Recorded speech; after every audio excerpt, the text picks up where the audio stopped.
क्या होगा अगर एक साधारण इंसान को ऐसी शक्ति मिल जाए जो उसे अलौकिक दुनिया का हिस्सा बना दे, लेकिन उसकी कीमत उसकी अपनी समझ और जीवन हो। आज की कहानी में क्लेन को लेना होगा अपनी जिंदगी का सबसे खतरनाक फैसला।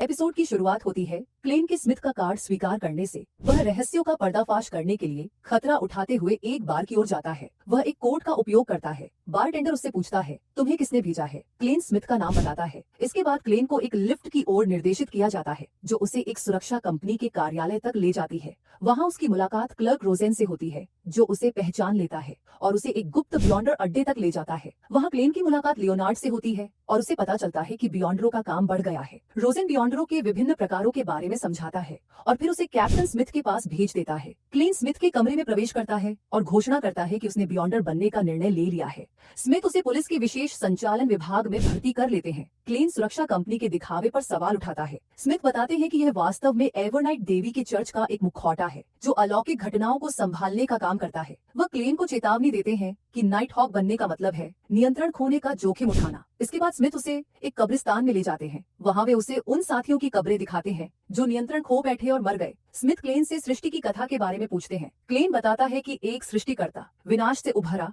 जिसने प्रकाश, सूर्य, चंद्रमा, भूमि और तारों की रचना की। उसके बालों से फीनिक्स जन्मे और कानों से राक्षसी भेड़िए उत्पन्न हुए। स्मिथ समझाते हैं कि उन सभी की उत्पत्ति एक ही स्रोत से हुई है। वे बताते हैं कि मनुष्य रहस्यमयी वस्तुओं से औषधियां बनाकर शक्तियां प्राप्त कर सकते हैं। इस प्रकार वे 22 पाठवे के अस्तित्व की पुष्टि करते हैं, ठीक वैसे ही जैसे हैंगमैन ने पहले क्लेन को बताया था। स्मिथ क्लेन को सूचित करते हैं कि एवरनाइट देवी का चर्च सीक्वेंस 9 की 4 औषधियों का उपयोग करता है। स्लीपलेस पाथवे नींद पर विजय प्राप्त करने की क्षमता देता है। कॉर्प्स कलेक्टर आत्मरक्षा से जुड़ी शक्तियां प्रदान करता है। मिस्ट्री प्रायर और सीयर रहस्यमयी क्षमताएं प्रदान करते हैं। हालांकि अंतिम 2 मार्ग युद्ध के लिए उपयुक्त नहीं है। चर्च के पास सीयर पाथवे की केवल सीक्वेंस 9 औषधि उपलब्ध है। अब क्लेन को निर्णय लेना होगा और मार्गदर्शन के लिए ओल्ड नील से मिलना होगा। क्लेन वहां से निकल जाता है और अपने विकल्पों पर विचार करता है। उसे रहस्यों का ज्ञान चाहिए। वह स्लीपलेस और कॉर्प्स कलेक्टर को बाहर कर देता है। अब उसके सामने केवल मिस्ट्री प्रायर और सीयर के विकल्प बचे हैं। अगर आप जानना चाहते हैं कि क्लेन आखिर कौन सा पाथवे चुनेगा और उसकी यह पसंद उसकी किस्मत को कैसे बदल देगी, तो वीडियो को लाइक करें, चैनल को सब्सक्राइब करें और बेल आइकन जरूर दबाएं।